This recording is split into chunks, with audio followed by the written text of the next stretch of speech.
Bonsoir à tous, bienvenue à l'émission d'Ecoforum. Alors ce soir, j'ai le plaisir d'accueillir l'association Santé Sud et je suis en compagnie de Mehdi Bayad qui est chargé de communication. Bonsoir Mehdi. Bonsoir. Et également de François Calas qui est responsable des programmes Afrique de l'Ouest et de Madagascar de l'association. Bonsoir François. Bonsoir. Et Victor Hugo Espinoza, président de l'association d'Ecoforum. Bonsoir Victor. Bonsoir. Alors, pour commencer l'émission, vous allez un peu nous présenter ce que fait l'émission, quels sont les objectifs, quand est-ce qu'elle a été créée, pour que nos auditeurs sachent un peu. Mehdi, d'accord, si tu veux commencer. Avant tout, merci pour votre invitation. Et je crois que Santé Sud est assez connue ici, d'après ce que j'ai pu entendre. Donc, pour résumer ça, il y a plusieurs façons de présenter Santé Sud. En fait, il s'agit de la plus importante ONG en santé dans le sud de la France. Et c'est une association qui a été créée en 1984, dont le but, en tout cas le credo, c'est agir sans remplacer. Et le but, c'est de soutenir des structures locales et des professionnels de la santé locaux afin d'améliorer la santé des plus vulnérables dans le monde. Alors, quels sont les grands principes de l'association ? En quoi ça consiste un peu ? Si tu peux développer... Alors, ça se rattache assez à notre credo, c'est agir sans remplacer. En fait, on a plusieurs... dans notre charte, on a plusieurs modèles qu'on essaie de respecter. D'abord, on ne se substitue pas aux professionnels de la santé du pays. On est là pour les accompagner, pour faire en sorte qu'ils puissent prendre en charge eux-mêmes leur population. Si tu veux, c'est vraiment inscrit dans le développement durable. Vous savez que vous allez pour aider et pas pour remplacer. C'est ça, cette logique de durabilité, elle est essentielle. En fait, elle est centrale dans la mesure où ce qu'on cherche, c'est l'autonomie, l'indépendance dans la durée de nos partenaires. Donc, agir sans remplacer, ça veut dire, je pourrais expliquer après, selon les étapes, un peu le processus, à quel point c'est prégnant dans toutes les étapes. Mais le but, vraiment, c'est de faire en sorte d'arriver, parce qu'il y a un besoin, d'aider, et toujours en concertation, on travaille en concertation avec les acteurs locaux, à tout point de vue, et puis ensuite de faire en sorte qu'ils puissent eux-mêmes soigner leur population sur le long terme. Une fois que notre travail est fait et que les partenaires locaux, les structures locales, les professionnels, une fois que les choses ont évolué et qu'elles sont pérennes, on se retire et là on peut se dire qu'on a fait du bon travail. Si vous permettez, même si je change un peu l'ordre des choses, ici en France, on a tant de médecins par nombre d'habitants. Mm-hmm. Et je sais que là-bas, on multiplie par 1000, on multiplie des fois par 10 000. Est-ce que tu peux nous donner ce chiffre, si tu l'as ou tu la connais, pour rapport aux médecins, justement? Alors, je sais que, en fait, c'est un autre concept qu'on a inventé qui s'appelle la médecine générale communautaire. Encore une fois, c'est un long sujet, on aura le temps peut-être d'y revenir plus précisément plus tard, mais c'est le fait d'installer des médecins dans des zones rurales dans lesquelles il n'y a pas assez... En fait, il y a de véritables déserts sanitaires. Justement, c'est ce qu'on ne retrouve pas ou peu en France. Et le but, c'est d'installer un médecin. Et la plupart du temps, le médecin qu'on installe sur place prend en charge entre 10 et 15 000 personnes. Une aire de 10 à 15 000 personnes. Donc, imaginez un peu la charge de travail que ça représente pour une personne. Moi, ça me rappelle, on avait interviewé à une émission ici, l'émission pour la culture sénégalaise là, de Waoundé. Je ne me souviens plus du nom de l'association. Oui, c'était très difficile à prononcer. mais donc, il nous expliquait ce problème-là, et notamment le président de l'association s'était investi parce qu'en fait, une fois, il y avait eu ce problème où une femme qui était enceinte devait accoucher et il n'y avait pas de système de soins pour la faire accoucher dans des kilomètres à la ronde, et que du coup, cette femme est décédée et qu'elle n'a pas pu mettre... À trois hôpitaux. Ils n'avaient pas les personnes adéquates dans les hôpitaux pour... dans les petits centres médicaux qui étaient les plus proches, et du coup le temps d'aller jusqu'à l'hôpital où il y avait ça, ils n'ont pas pu y arriver à temps. Et donc du coup on comprend vraiment cette problématique où en fait on a des zones qui sont complètement désertes et on a besoin de ramener des soins médicaux. Vous savez, parallèlement à ça, il y a un état de fait qui est paradoxal et assez terrifiant. C'est d'ailleurs ce qui nous a poussé à commencer la médecine générale communautaire, c'est que il y a un vrai paradoxe. D'une part, il y a des déserts sanitaux gigantesques avec des populations qui n'ont pas assez de médecins. Et de l'autre, dans les grandes villes de la plupart des pays d'Afrique subsaharienne ou dans les pays dits en développement, il y a, c'est ça, énormément de médecins qui sortent diplômés et qui se retrouvent au chômage dans ces grandes villes. Donc on a des gens compétents qui ne trouvent pas de travail. Et à côté de ça, dans le même pays, dans des zones rurales, où vit parfois 60 à 80% de la population du pays, on n'a pas de médecins. Donc voilà, on a essayé de... François, est-ce que tu souhaiterais réagir à ce sujet ? Oui, je vais apporter un complément, parce que c'est vrai que la question de désert sanitaire, en fait, Dans la réalité, bon, il faut relativiser les choses. C'est-à-dire que désert sanitaire, effectivement, par absence de médecins, c'est une réalité dans beaucoup de pays. Mais il y a quand même dans beaucoup de pays en voie de développement des agents de santé locaux qui ont des compétences parfois très limitées, parfois relativement bonnes dues à leur expérience, à leur formation, et donc qui dispensent des soins de première ligne. Mais ce à quoi on a assisté, en fait, et ça avec l'initiative de Bamako, les accords d'Alma-Ata dans les années 70-80, où il y a eu effectivement un renversement de situation où on a décrété qu'il fallait installer en première ligne des agents de santé, des infirmiers, des gens qui n'étaient pas des médecins. Donc ça, c'était effectivement l'idée que la santé pouvait être gérée au niveau communautaire. Et aussi, derrière, il y avait cette idée que il était de plus en plus difficile pour les administrations publiques d'avoir des médecins à tous les niveaux. Donc on s'est retrouvé dans cette situation où il y avait de moins en moins de médecins en première ligne dans les campagnes. Et ce à quoi on a assisté dans tous ces pays, c'est aussi à une baisse de la qualité des soins. Et puis, d'autre part, des médecins qui arrivaient sur le marché du travail et qui ne trouvaient pas d'emploi parce que, en plus, les instances internationales, genre FMI, avaient imposé des programmes de restructuration en disant la fonction publique doit réduire ses coûts. Donc, les médecins qui traditionnellement atterrissaient dans la fonction publique se retrouvaient sans emploi. Et c'est parti de là, cette idée aussi qu'on pouvait employer ces médecins et donc les remettre en première ligne sur le terrain à dispenser des soins, améliorer la qualité des soins et fournir de l'emploi à ces jeunes médecins. Si vous permettez, j'essaie de réfléchir en même temps que vous parlez de santé. J'essaie de réfléchir à ma famille, quand ma grand-mère, à l'époque, avait 7 enfants, et nous, on était les petits-enfants. Et on était une famille assez nombreuse, et on n'avait pas de fric du tout pour payer un médecin, même à Santiago, Chili. Et je me rappelle qu'à l'époque, on utilisait beaucoup toutes les plantes, toute la médecine, on peut dire, traditionnelle, qui permettait beaucoup d'être en bonne santé. Ça veut dire que bien souvent, c'était notre grand-mère qui nous soignait avec des systèmes, des plantes, des choses comme ça. Et on allait rarement, ou une fois tous les 2 ans, on avait la chance, quand on est vraiment malade, on avait la langue dehors 3 mètres, là, le médecin y venait. Donc, la question que je me pose aussi, est-ce qu'il n'y a pas aussi, dans votre action, quelque chose de préventif, justement, qui permet d'avoir les premiers secours d'autonomie, on peut dire, ou comme on faisait ces gens qui n'ont pas d'argent pour aller voir le médecin? Est-ce qu'il y a ce type de système? Oui, de retrouver la traditionnalité de la médecine, peut-être qu'ils avaient avant. Sur certains aspects, pas sur les cas graves, mais pour une grande partie des problèmes qu'on a. Alors, oui, d'une certaine façon, il y a un aspect préventif qui est gigantesque dans le travail que font les médecins, surtout ces médecins généralistes communautaires.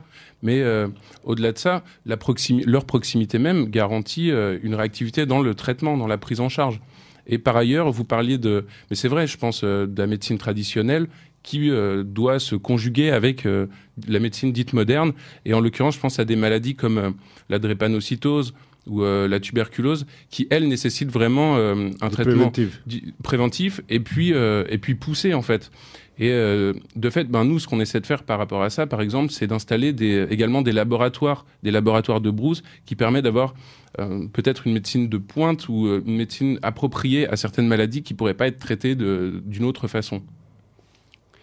Donc, juste pour revenir un peu à la Santé Sud, je suis depuis 1978-80, on peut dire, à Marseille. Et j'ai toujours entendu parler de votre association comme quelque chose de très, très bien, parce que vous faites une action qui est très, très magnifique. Et la seule chose que je regrette peut-être depuis ce temps-là, vous faites une action immense et en même temps, on est mal connu, peut-être par les Marseillais, avec une association aussi importante, aussi qualitative, aussi humaine comme la vôtre, qui vit, qui passe de haut, de bas. Il y a des subventions, pas de subventions, nous ça on connaît. Et peut-être, j'aimerais vous demander comment vivez-vous, comment vous arrivez à maintenir, parce que c'est maintenir 30 ans, c'est pas rien. Ben, j'aimerais dire que ce défaut de notoriété, c'est de l'humilité, mais non. C'est d'abord au niveau peut-être de la communication. On s'adresse avant tout aux professionnels de la santé, et d'abord en région PACA. Le grand public, on essaie de vulgariser un peu ce qu'on fait, de l'expliquer, mais bon, à mon sens, on ne le fait pas assez. C'est quelque chose qui sera développé peut-être à l'avenir. Et pour ce qui est du financement, vous êtes peut-être pas au courant. Je pense que François sera plus à même que moi d'en parler. Allez, François. Mais le financement des organisations internationales est en train de décroître et c'est de plus en plus dur aujourd'hui en solidarité internationale de trouver des sources de financement. À cause de la crise. À cause de la crise toujours. Tu veux nous expliquer un petit peu Tout à fait. Je pense qu'on a eu des périodes plus heureuses dans le passé en termes de financement. Et en particulier, donc, Santé Sud a beaucoup travaillé avec des financements de la Commission européenne pendant des années, jusqu'à la fin des années 2000, vers 2008, où d'un seul coup, il y a eu un coup d'arrêt et on s'est retrouvé avec des financements qui, du jour au lendemain, n'ont plus été pris en compte par nos bailleurs classiques. En particulier, c'était la Commission européenne, ce qui nous a obligés à rechercher très vite une diversification des financements. Alors, on a d'autres sources. On travaille, entre autres, avec l'Agence française du développement, qui est un de nos principaux bailleurs, la coopération monégasque, et puis un certain nombre de fondations aussi, des fondations privées, qui nous accordent des financements. Après, il y a effectivement le problème de la gestion de ces financements. Et on a pas mal de sources de financement et des petits financements. Donc on se retrouve après dans des problèmes d'échelle de gestion administrative. Et pour une organisation qui cherche effectivement à assurer sa stabilité, quand on a beaucoup de petits financements, voilà, on court après tous ces problèmes de gestion administrative et on passe beaucoup de temps effectivement à administrer des financements plus qu'à réaliser effectivement des opérations, des actions sur le terrain. Donc il y a une bureaucratie aussi qui s'est mise en place au fil des ans et qui est quelque chose de très contraignant, quelque chose qu'on essaye de contrôler. Mais effectivement, c'est autant de temps qu'on passe en gestion de dossier, qu'on ne peut pas passer sur des opérations de terrain. On n'a pas toute la souplesse des grosses organisations comme Médecins sans frontières, Action contre la faim, qui ont une part de financement privé qui leur permet beaucoup d'autonomie d'action. Donc nous, on est complètement dépendants des bailleurs. Et où est-ce que vous centrez du coup vos efforts, vos actions en dehors de cette bureaucratie sur quoi vous focalisez principalement ? Il y a énormément. En termes de pays ou de type d'action Ah d'accord. Alors pour ce qui est des pays, en ce moment on est sur 12 pays et on intervient donc un peu partout dans le monde. On intervient en Asie, en Mongolie. On intervient, si vous voulez, je peux vous faire un petit listing rapide. On intervient en Afrique subsaharienne. J'espère que je vais oublier aucun pays. Au Bénin, en Guinée. On intervient à Madagascar également. On intervient, au Mali donc, et puis au Maghreb aussi on intervient. On a des programmes transversaux qui concernent les 3 pays, mais aussi des programmes spécifiques à chacun. Et plus récemment au Liban, sur un projet de prise en charge des réfugiés palestiniens dans des camps près de Beyrouth. Donc voilà, j'espère que j'ai oublié aucun. Et la Mongolie aussi, on a... Oui. D'accord. Qu'est-ce que vous faites en Mongolie, du coup, François? Tu voulais détailler Mongolie, un peu on a plusieurs actions. On a en particulier un programme d'appui aux structures de santé, axé sur le renforcement des soins maternels et infantiles, donc dans les hôpitaux de district.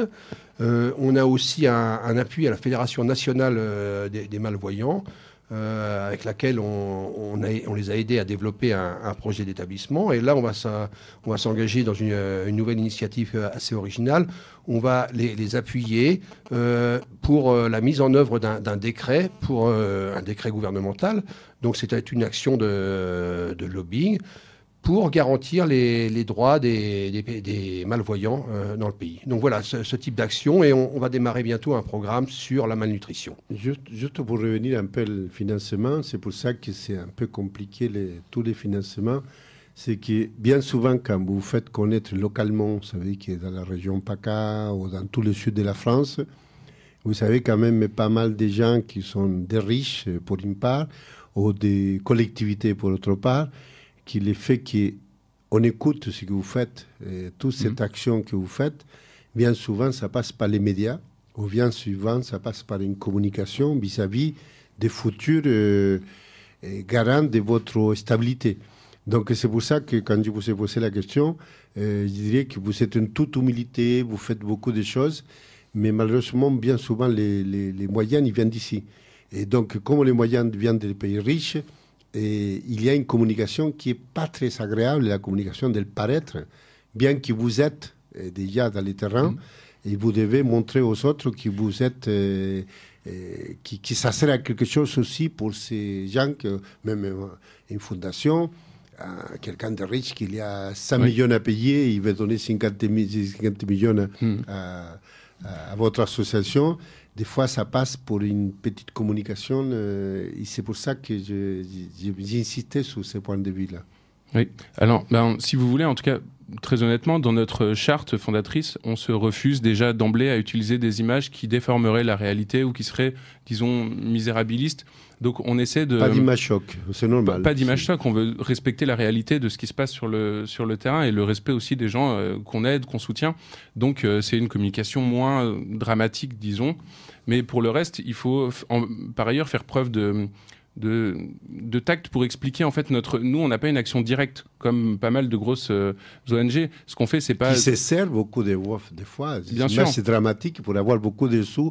Des fois, une catastrophe, par exemple pour les tsunamis, qui a eu beaucoup 300 000 morts. Beaucoup de gens ont donné. Oui. Ils ont donné, mais ils ne savaient même pas quoi faire avec l'argent parce qu'il y avait un problème de financement et il y avait trop d'argent. C'est pour ça qu'il faut trouver... peut-être tout en respectant les populations et trouver un juste milieu pour aller jusqu'à une certaine marge, pas dépasser la ligne rouge, mais peut-être des fois un petit peu pas toucher la ligne orange. C'est délicat, oui. C'est délicat. Mais vous savez, c'est un peu cynique, mais les gens font des dons pour des urgences. Et plus encore pour des catastrophes que pour des conflits. C'est encore autre chose. Mais dans tous les cas, nous, on fait exclusivement du développement. Et par ailleurs, ce qu'on fait, c'est pas de l'action directe, c'est-à-dire qu'on ne va pas sur le terrain pour soigner directement. On fait de l'action indirecte, on aide, on forme, on soutient, on fait de la mise en réseau, du plaidoyer. Donc c'est des actions qui sont peut-être moins éclatantes, plus difficiles à mettre en visibilité, mais à mon sens, sont plus pertinentes. En tout cas, c'est mon avis. Dans tous les cas, vous avez raison. On sait très bien que ce qui marche aujourd'hui, c'est travailler en amont, travailler comme vous faites, vous. Le travail que vous faites, c'est énorme. Ce qui est dit que bien souvent, si vous voulez, pour se faire connaître, je les vois avec beaucoup d'associations sur la pollution de l'air, par exemple. Ils vont être très costauds parce qu'ils sont 1000 pages de journaux. Ils vont être beaucoup plus puissants pour demander après parce qu'ils ont fait la une bien souvent. Et le politique, il est là pour savoir qu'ils ont fait la une, donc ils vont donner.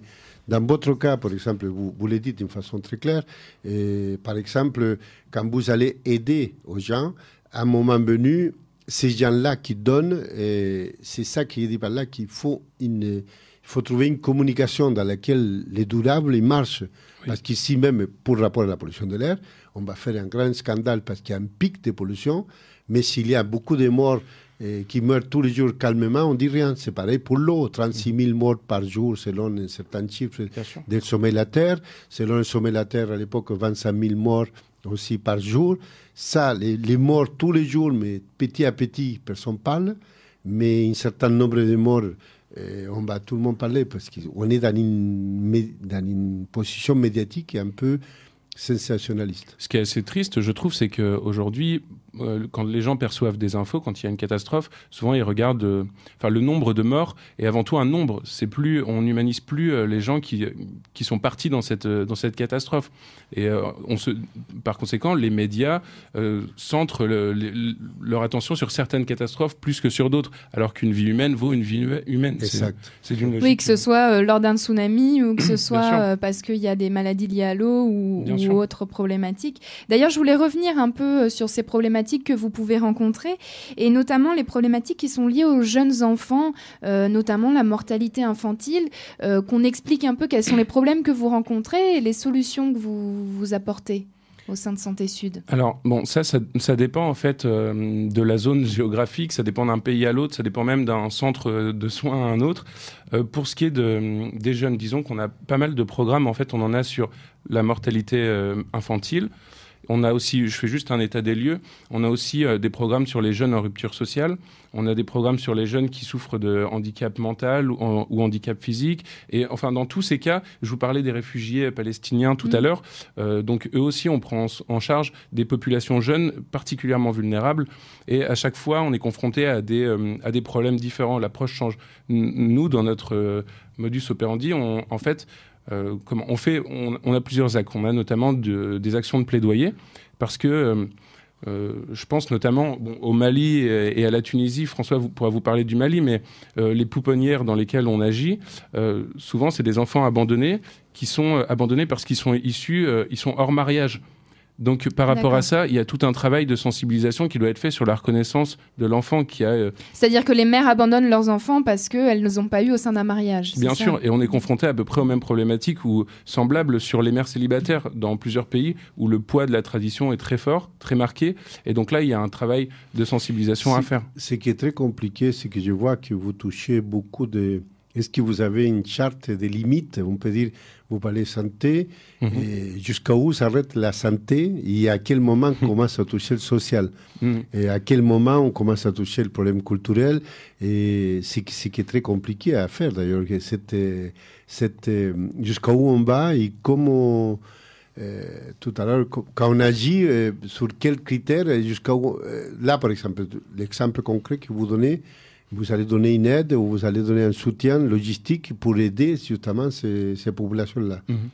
Mais quel est le lien que vous faites à ce niveau-là, au niveau santé? En fait, je vais vous répondre en vous donnant... si vous voulez, bien sûr. C'est la provoque pour la non, mais il le faut. Et c'est juste que, en fait, l'OMS a défini, je crois, la santé comme le bien-être physique, mental et social. Donc, on oublie le mental bien souvent. Donc, ces trois aspects sont liés dans la santé. Le bien-être social est également lié. Et quand on intervient sur l'un de ces trois aspects, ça a une incidence sur les autres. Donc, nous, ce qu'on fait dans pas mal de projets, c'est une approche croisée pluridisciplinaire. Une approche, par exemple, les jeunes en situation de handicap, il y a besoin d'une prise en charge physique, des soins de santé adaptés, mais il y a aussi besoin d'une prise en charge sociale. On facilite à terme leur insertion socio-professionnelle. Donc, c'est un peu comme l'alcoolisme. Si tu soignes l'alcoolisme et tu ne règles pas le problème social, la personne va continuer à être alcoolique parce qu'il y a un problème social profond, un problème d'intégration. Et c'est l'intégration qui va régler l'alcoolisme, pas l'inverse.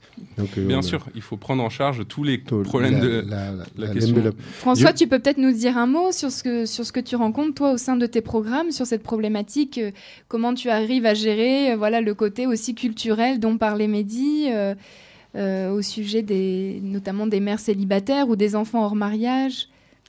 Oui, c'est un problème qui prend de plus en plus d'ampleur dans un certain nombre de pays du Sud. Et on le voit entre autres au Mali, parce que il y a l'irruption de la modernité, donc avec effectivement des modes de vie qui se transforment, la migration, donc des jeunes qui migrent en ville, des jeunes filles qui partent de la campagne et qui se retrouvent exposées donc à la vie citadine, et qui, du jour au lendemain, peuvent se retrouver dans certains cas enceintes, avec des situations qui ne sont pas du tout acceptées par les familles. Donc voilà, il y a la tradition familiale qui veut qu'on rejette effectivement un enfant qui est né hors mariage. Et du coup, comment gérer ces situations?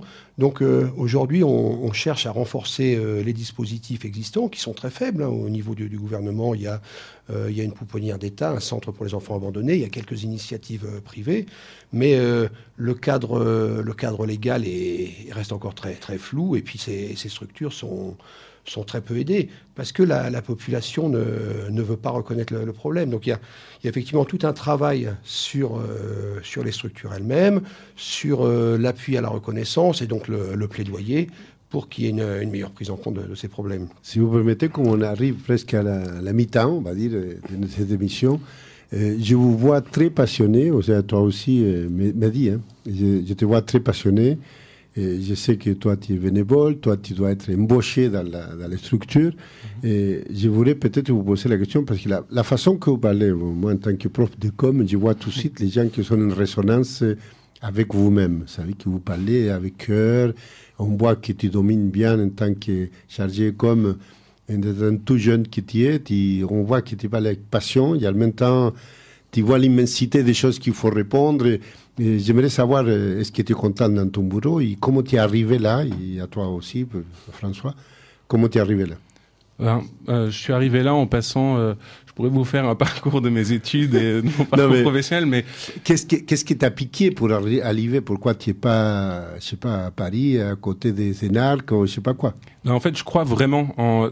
C'est cette devise, quand je l'ai lue la première fois, ça m'a intrigué, le agir sans remplacer.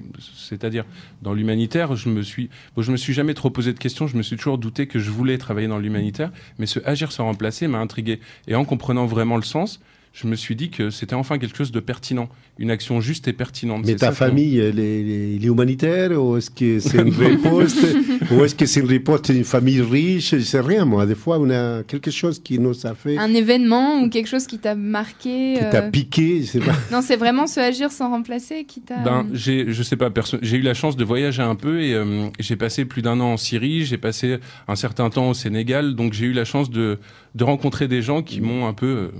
secoué par rapport à ça. Ça, c'est très bien. Et toi, François, toi, tu es bénévole, j'imagine? Non, je ne suis pas bénévole. Tu es... Ah, voilà. Désolé. Bon, vous êtes Je suis donc... Voilà, comment t'es arrivé là? Ah, mais ouais, j'ai rencontré... tu avais une tête tellement belle qui dit il doit être bénévole. Avec une auréole. Non, j'ai rencontré Santé Sud il y a quelques mois en venant à Marseille, en revenant à Marseille, parce que bon, moi je vis à Marseille par intermittence et depuis des années je voyage à l'étranger. J'ai travaillé avec un certain nombre d'organisations humanitaires à faire effectivement des actions humanitaires, donc d'urgence, des programmes de développement dans différents pays. Et donc j'ai vécu à l'étranger, j'ai travaillé avec différentes organisations humanitaires et voilà, aujourd'hui je suis... C'est l'expérience. Voilà, c'est l'expérience. Et puis bon, j'ai travaillé aussi avec des organisations qui avaient un profil complètement différent. Et l'expérience de Santé Sud, comme Mehdi disait, le agir sans remplacer m'intéressait. Puis aussi l'idée de travailler plus sur des problématiques de développement, c'est-à-dire de s'inscrire plus dans la durée, de voir un peu plus avant le résultat de ces actions. Parce que j'ai beaucoup travaillé dans l'urgence, où on est sur une action rapide, immédiate, avec des résultats à court terme. Est-ce que quelqu'un qui travaille dans l'humanitaire, ça me pose la question, parce que moi, en tant que militant un peu de l'écologie, est-ce que vous avez des moments, on va finir par là avant de faire la pause, est-ce que vous avez des moments de frustration, des moments qui vous dites, je voudrais faire plus, ou quelque chose qui t'y a lancé, ça ne marche pas comme tu veux, parce qu'il y a des compromis, tout ça. Est-ce que, voilà, ma dernière question avant de la pause. Comment ça va, François? Oui, mais bien sûr, il y a des compromis, on en fait en permanence, on travaille avec... on apporte des projets, des innovations, on travaille avec des acteurs du Sud qui vont s'approprier les idées et les reprendre à leur compte, éventuellement les déformer. Et donc nous, on doit effectivement accepter ça. Et vigilant aussi. Obligé d'accepter ça. Donc effectivement, on fait des compromis. Alors quelque part, ce qui nous intéresse, c'est l'appropriation qu'ils vont faire de ces idées, de ces processus. Et à la fin, si ça marche, si la greffe prend, on est content. Mais il peut y avoir effectivement des étapes de frustration, d'incompréhension. Il y a aussi, ça existe dans le système de l'aide internationale, les détournements de l'aide. Nous, on en voit très peu, à notre niveau, dans ces actions de développement. C'est vrai qu'il y a beaucoup de fois, j'ai entendu parler d'une association humanitaire qui avait beaucoup d'égoïsme entre associations qui essayaient de faire la même chose, une espèce de... Voilà, Mehdi, avant de la pause. D'accord, bon, avant la pause, alors ça ira très vite. Oui, des frustrations, j'en ai un petit peu. En fait, comme vous l'avez dit, je suis jeune, j'ai envie de faire beaucoup de choses et de changer pas mal de choses. Mais en règle générale, c'est compensé par les bienfaits de cette ONG en laquelle je crois, donc ça va. Je reste encore chez Santé Sud. Tu arrives à un équilibre de bonheur. Je l'espère. Bon, on va faire la pause musicale. Vous nous avez choisi une petite musique. Mehdi, tu peux nous dire qu'est-ce que c'est? Oui, c'est une petite musique pour nous remuer un peu. C'est il faut comprendre l'anglais pour comprendre les paroles. D'accord, on va écouter ça tout de suite.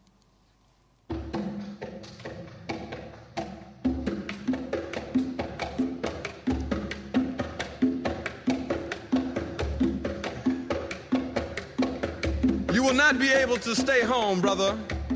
You will not be able to plug in, turn on, and cop out. You will not be able to lose yourself on Skag and skip out for beer during commercials because the revolution will not be televised. The revolution will not be televised. The revolution will not be brought to you by Xerox in 4 parts without commercial interruptions. The revolution will not show you pictures of Nixon blowing a bugle and leading a charge by John Mitchell, General Abrams, and Mendel Rivers to eat hog maws confiscated from a Harlem sanctuary. The revolution will not be televised. The revolution will not be brought to you by the Schaefer Award Theater and will not star Natalie Woods and Steve McQueen or Bullwinkle and Julia. The revolution will not give your mouth sex appeal. The revolution will not get rid of the nubs. The revolution will not make you look 5 pounds thinner. The revolution will not be televised, brother. There will be no pictures of you and Willie Mae pushing that shopping cart down the block on the dead run or trying to slide that color TV into a stolen ambulance. NBC will not be able to predict the winner at 8:32 on reports from 29 districts. The revolution will not be televised. There will be no pictures of pigs shooting down brothers on the instant replay. There will be no pictures of Whitney Young being run out of Harlem on a rail with a brand new process. There will be no slow motion or still lifes of Roy Wilkins strolling through Watts in a red, black, and green liberation jumpsuit that he had been saving for just the right occasion. Green Acres, Beverly Hillbillies, and Hooterville Junction will no longer be so goddamn relevant, and women will not care if Dick finally screwed Jane on Search for Tomorrow because black people will be in the street looking for a brighter day. The revolution will not be televised. There will be no highlights on the 11 o'clock news and no pictures of Harry-armed women liberationists and Jackie Onassis blowing her nose. The theme song will not be written by Jim Webb or Francis Scott Keys, nor sung by Glenn Campbell, Tom Jones, Johnny Cash, or Engelbert Humperdinck. The revolution will not be televised. The revolution will not be right back after a message about a white tornado, white lightning, or white people. You will not have to worry about a dove in your bedroom, the tiger in your tank, or the giant in your toilet bowl. The revolution will not go better with coke. The revolution will not fight germs that may cause bad breath. The revolution will put you in the driver's seat. The revolution will not be televised, will not be televised, not be televised. The revolution will be no rerun, brothers. The revolution will be live.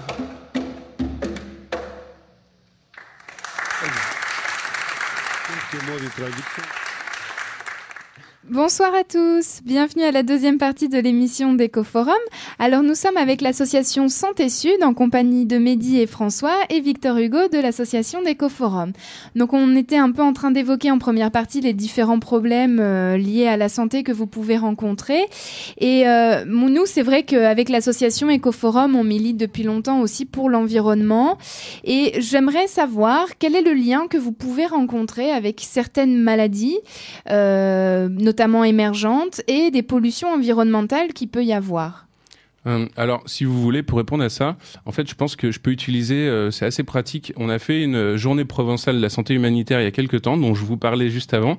Et au cours de cette journée qu'on organise chaque année à Marseille, l'année dernière, le sujet, c'était la santé et le développement durable. Et donc, on avait trois axes principaux, 3 tables rondes. Et je pense que ces 3 résument assez bien les liens qu'on peut faire entre l'environnement et la santé, et plus particulièrement les actions qui nous intéressent, celles de Santé Sud. D'abord, on a parlé en fait de l'urbanisation et de la surpopulation.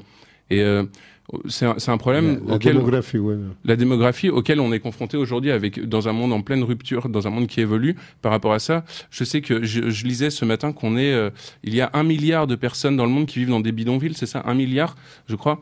Et par rapport à ça, nous, notre intervention, je pense que c'est le fait qu'on favorise la fixation des populations en zone rurale plutôt qu'elles ne se retrouvent dans des bidonvilles.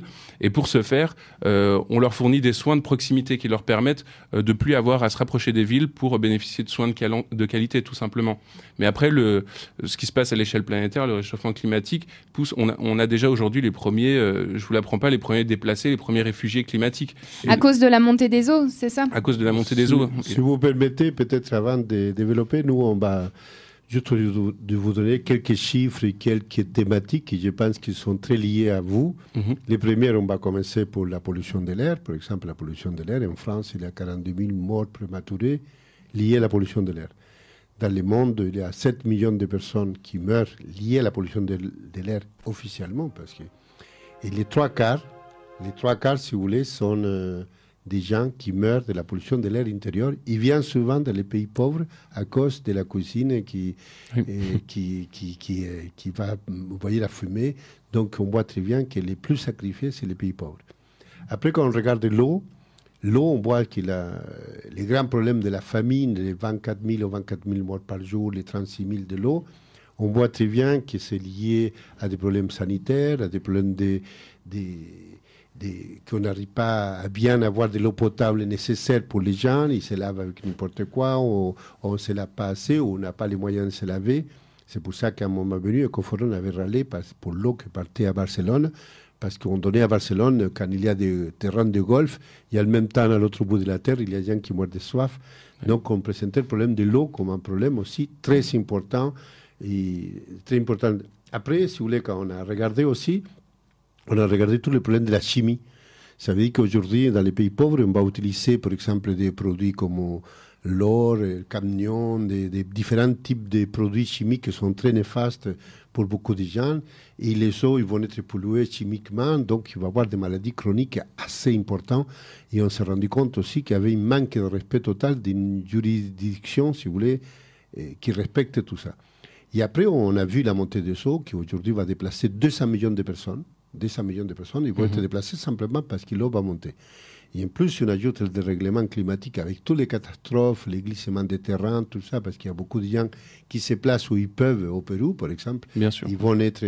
Donc, on voit très bien que l'urbanisme, ce que vous avez traité, c'est aussi un problème assez important. Si on regarde en plus, aujourd'hui, il y a des déplacements d'espèces, comme les chikungunya, qui étaient au nord de l'Afrique, ou tout ça, qui se déplacent à cause de la chaleur chez nous. Donc là, il va y avoir de nouvelles maladies très importantes. Et si en plus on ajoute dans l'eau tous ces nouveaux polluants qui sont les médicaments, les nouvelles polluants émergents qu'on appelle, tous ces petits polluants qu'on ne contrôle pas, qu'on contrôle. Si déjà en France, la moitié des stations d'épuration sont hors normes, je peux vous dire que les pays pauvres, c'est presque la totalité. Donc déjà, avec ces chiffres, quand on regarde, il y a une chose qui est très intéressante pour nous, et c'est là que vient aussi le développement durable, c'est que par l'information, par l'éducation, on peut déjà régler peut-être la moitié des problèmes. Tu veux intervenir par rapport à ça ou... Non, j'ai aussi le fait que nous, dans les pays riches ou dits développés, on a effectivement... On a des moyens à consacrer, je veux dire, à la lutte contre ces problèmes environnementaux. Et ce qu'on voit aussi dans les pays émergents, c'est qu'il y a une montée de la consommation et que ces pays n'ont pas les moyens, n'ont pas les ressources pour finalement aménager leur environnement. Je veux dire, on parle du traitement des déchets, quand on parle des normes anti-pollution. Vous savez, dans les capitales africaines aujourd'hui, vous voyez des quantités de motos chinoises, des nuages de pollution terribles qui s'accumulent au-dessus des villes, des champs d'ordures, voilà, où le plastique est partout maintenant et il n'y a aucun recyclage.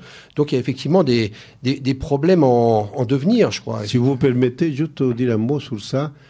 Moi, je suis de certaines personnes qui militent depuis 20 ans pour que quand quelque chose est toxique ici, il doit être toxique partout dans le monde. Et bien souvent, si vous voulez, les entreprises des incinérateurs pourris de France, ils partaient pour se mettre en Inde, pour se mettre en Afrique, mais tout dégueulasse, tout sans filtre, sans rien. Donc, je pense qu'on doit aller vers une organisation mondiale, pas capitaliste, une organisation mondiale qui protège les citoyens.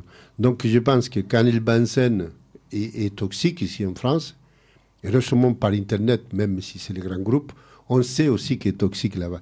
Donc ce que vous venez de dire, c'est très important pour moi parce que peut-être l'attaque qu'on peut faire nous, qu'aujourd'hui, même aujourd'hui, les gouvernements, ils commencent à s'occuper des problèmes de ce type, pour une seule raison, parce qu'ils veulent garder le tourisme. Ça veut dire qu'il faut trouver les moyens d'attaque, de dire attention, le tourisme il va avoir un problème, et on va régler un problème humain grâce à un problème politique, économique. Donc c'est là qu'il manque un peu de la communication indexée, je dirais, ou la communication décalée. Quand on bouge quelque chose, ici bien souvent, vous allez parler avec un politique qui est totalement un magouilleur de première classe.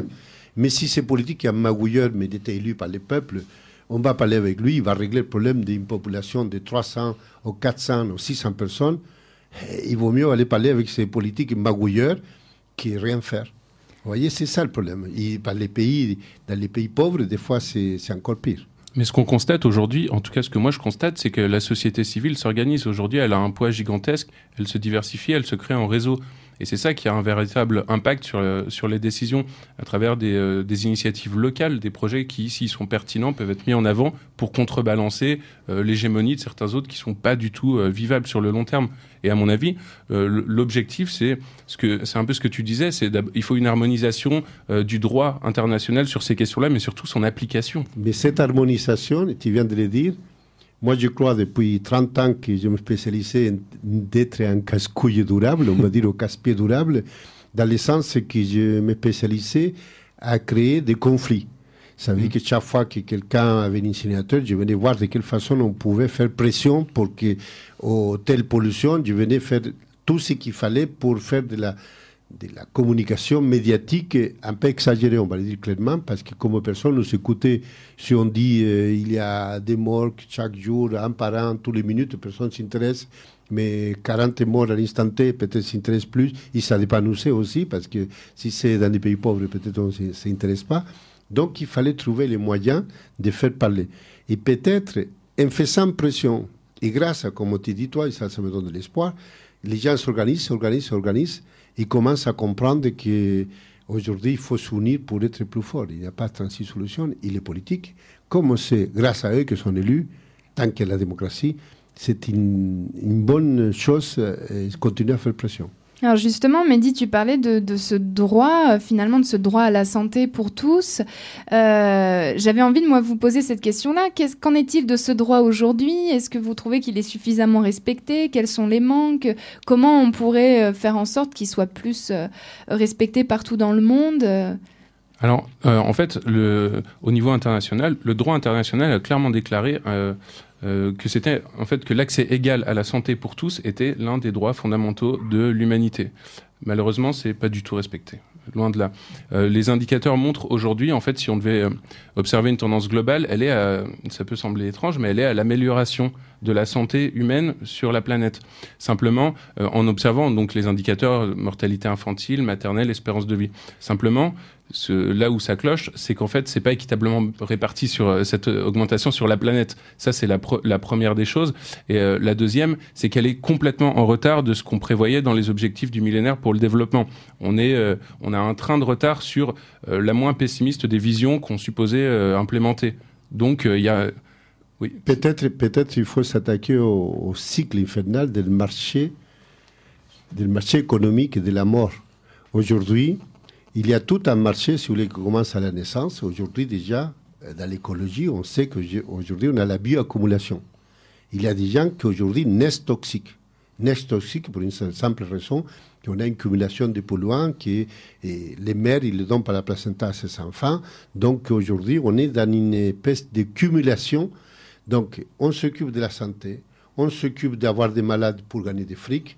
Les grands laboratoires, qu'est-ce qu'ils veulent? Avoir plus de malades, sans que c'est voit trop, mais donc ils savent tout, où sont les cancers, où sont les problèmes, ils ont une cartographie parfaite. Après, on s'occupe aussi, jusqu'à la mort, on va même les pompes funèbres, donc on s'occupe de toute la chaîne complète, et tant qu'on ne casse pas ces chaînes complètes, j'avais fait une action ici à Marseille avec tous les groupes d'Ecoforum et 2 associations africaines sur l'Ebola. On voyait très bien que l'Ebola, ça fait 50 ans, 60 ans que c'est déjà connu. Comme le chikungunya, la grippe aviaire, toutes ces choses-là, on les sait déjà. Mais personne ne voulait s'intéresser à ça. Et il fallait envoyer une brigade d'intervention d'urgence pour mettre en quarantaine et mettre dessous du monde pour éviter la propagation. Mais quelque part, il fallait la propagation. Et quelque part, quelques laboratoires se préparaient qu'il y a plein de malades pour que le virus, les vaccins de l'Ebola coûtent très, très, très cher. Il ne coûte rien.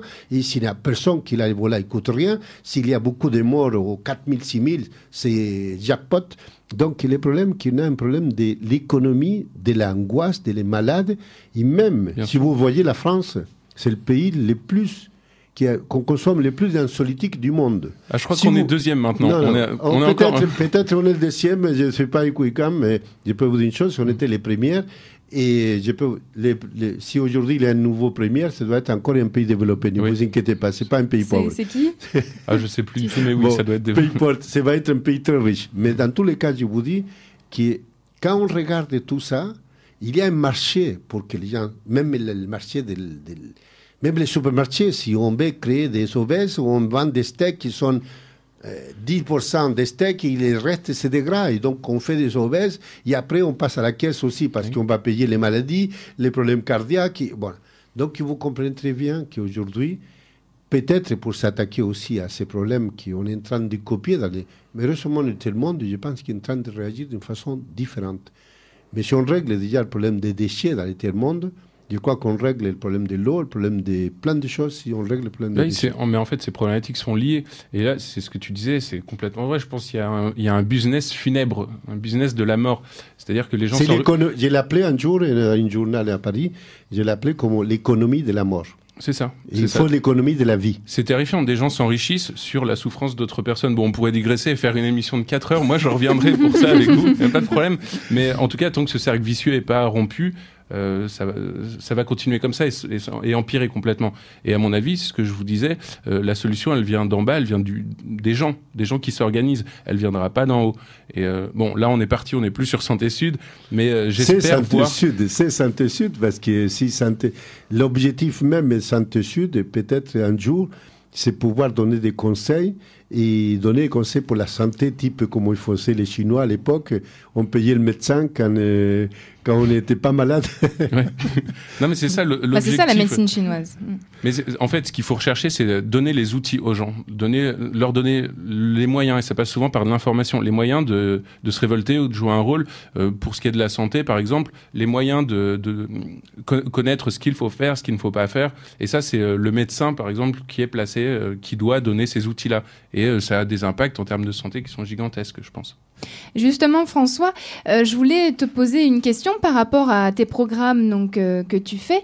Qu'en est-il de la place à l'éducation et aussi de l'accès à l'emploi? Parce qu'on parlait qu'il y avait beaucoup de médecins chômeurs dans les grandes villes et toute cette phase en fait, qu'on est en train d'évoquer qui passe finalement pour sensibiliser les gens à ces problématiques-là pour justement qu'ils prennent en main aussi leur santé. En quoi vous vous organisez à ce niveau-là, au niveau de Santé Sud? Alors oui, on a mis en place des programmes qui répondent à ces problématiques. Et donc concrètement, qu'est-ce que vous faites? La formation et puis la question de l'emploi, même si bon, je dirais que c'est pas notre première motivation. C'est plus travailler sur l'emploi travailler sur l'emploi des médecins. La première motivation, c'était vraiment d'améliorer l'accès aux soins pour les populations. Donc oui, on a aidé à installer des médecins à Madagascar, au Mali. On a commencé au Bénin et là en Guinée aussi. Donc on installe des médecins de campagne dans les cabinets, donc des médecins qui vont pratiquer la médecine privée sur le modèle de la médecine de campagne telle qu'elle se pratiquait et encore un petit peu de nos jours en Europe, en France, quoi. Voilà. Donc le médecin de campagne qui est en relation avec ses patients.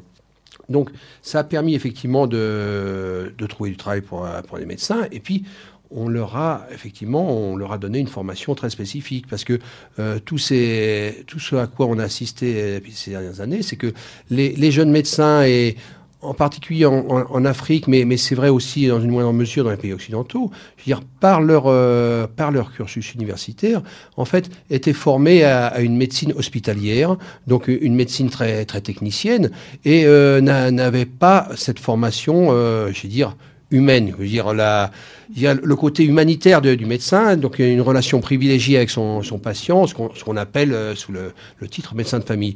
Donc effectivement, on a travaillé là-dessus avec ces formations de médecins généralistes communautaires. On a soutenu, par exemple, au Bénin, l'institution d'un diplôme universitaire en médecine générale communautaire. Et puis, on organise des formations continues donc pour améliorer la formation de ces médecins. D'ailleurs, ce que tu as dit, j'ai entendu une grande émission à la télé dans laquelle il présentait deux types de la médecine traditionnelle et la médecine homéopathique. Mais on ne la présentait pas c'était pas une émission pro-homéopathie. C'était juste qu'il voulait comparer qui était mieux soigné que l'autre. Et il partait de l'hypothèse que l'homéopathie ne soignait rien. D'accord, il partait de cette hypothèse-là, l'émission. C'était intéressant parce qu'au fond, on s'est rendu compte après que la malade, comme il partait de l'hypothèse qu'il ne soignait rien pour expliquer pourquoi, d'après ce qu'il ne soignait pas, essayer d'expliquer 1 pour 1 milliard et expliquer la dose qui n'était pas possible. Donc il y avait toute une émission contre l'homéopathie. Mais ce qui était très étonnant, que les malades qui étaient soignés par des médecins homéopathiques ou des médecines plus d'écoute, on va dire, il était meilleure santé que les autres. Pourquoi? Ils se sont rendus compte que, la conclusion, c'était que finalement, c'était cette écoute, cette médecine globale, qu'est-ce que tu manges, comment tu fais, que les sports, c'était beaucoup des choses qui échappaient à la médecine. Tiens, je te donne de Doliprane pour notre mot de tête. C'était beaucoup plus global. Et finalement, malgré que c'était pour eux une médecine qui ne servait à rien, ils prouvaient qu'ils étaient mieux santé. Et donc, la conclusion qu'ils donnaient, c'était que c'était parce qu'il y avait une écoute et parce qu'il y avait un suivi plus transversal. Et ça marchait assez bien. Oui, puis plus préventif, j'imagine aussi. Oui, également. Mais de toute façon, le rôle d'un médecin, c'est d'être proche de son patient. Il y a d'abord de l'écoute pour connaître vraiment le problème de son patient. Il faut aussi savoir ce qu'il ressent, ce qu'il dit, où est-ce qu'il a mal. Et puis, à côté de ça, il faut aussi pouvoir lui prescrire des choses en fonction de sa situation à des moments donnés. Donc oui, il faut que le médecin soit proche de son patient. Il nous reste 5 minutes. Je voulais avoir un peu de 2 personnes qui pratiquent... qui sont des travailleurs des Santé Sud, qui vont donner une anecdote négative et une positive.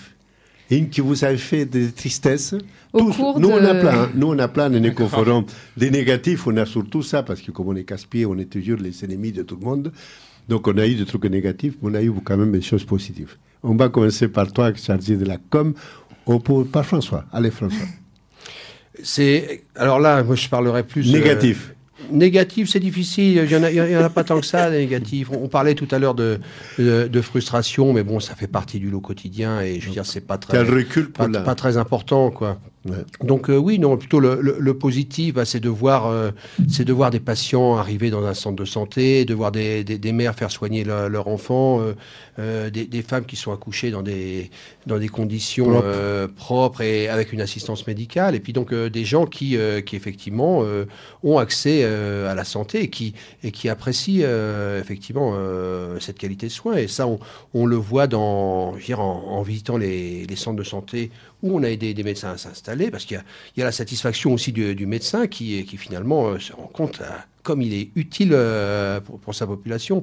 Donc il y a une appropriation, et donc on retourne vers effectivement tous ces petits travaux, cette médecine humaniste, voilà ce dont on parlait tout à l'heure, et donc une qualité de relation entre les gens. Donc oui, moi je vois comment Santé Sud peut être apprécié un accompagnement ce travail de proximité qu'on a su créer. Allez, Mehdi. Et toi, Mehdi? Toi, en tant que chargé com, quand même. Eh ben, une anecdote négative. Une fois, il n'y avait plus de café quand je suis arrivé au travail. C'était éprouvant. Voilà, j'ai beaucoup souffert. Non, négatif, c'est ce que je disais tout à l'heure. Parfois, je voudrais que plus de choses soient faites, mais c'est je suis peut-être un peu enthousiaste et je voudrais trop. Mais je me réserve. Comme tous les gens qui croient. Oui, j'espère en tout cas. Mais je dois me modérer, je pense, être peut-être plus réaliste. Non, je pense qu'il faut rester comme ça, parce que c'est bien souvent les gens qui croient plus qu'il faut, c'est les gens qui font avancer, parce que des fois, avec l'âge, on dit non, ça n'a pas marché, et ça, c'est génial. Et les positifs? Un point positif, rapidement, pour finir. Je me souviens je venais à peine d'arriver à Santé Sud et on m'a chargé d'écrire une revue sur notre programme en Mongolie, sur la santé maternelle et infantile. Et j'ai eu l'occasion de discuter, je venais juste d'arriver, avec des mères qui venaient d'accoucher, pour lesquelles ça s'était très bien passé, des bénéficiaires, et même des gens sur le terrain qui avaient été formés. Et ça m'a touché, parce que c'est ça qu'on veut faire, en fait. C'est le seul but. Alors, je vais juste clôturer avec un événement que vous organisez quand même pour que ce soit diffusé, parce qu'il y a un point rencontre que vous organisez sur le thème de réduire la mortalité maternelle et néonatale, le mardi 7 avril à 18h à la Maison de la Région à Marseille. Est-ce que tu peux juste nous dire un petit mot pour inviter tout le monde, et puis on va devoir terminer l'émission. D'accord, c'est un événement gratuit, tu l'as bien résumé, c'est mardi 7 à la Maison de la Région, donc venez nombreux, et puis on aura des spécialistes qui viendront nous parler de la situation dans plein de projets et de pistes à mettre en place. Et puis, bientôt, il y aura aussi la prochaine JPSH qui arrivera en novembre. Donc, allez sur notre site santesud.org et vous verrez tout ça. Super, je vous remercie à tous et bonne soirée. Merci. Merci à vous. Merci.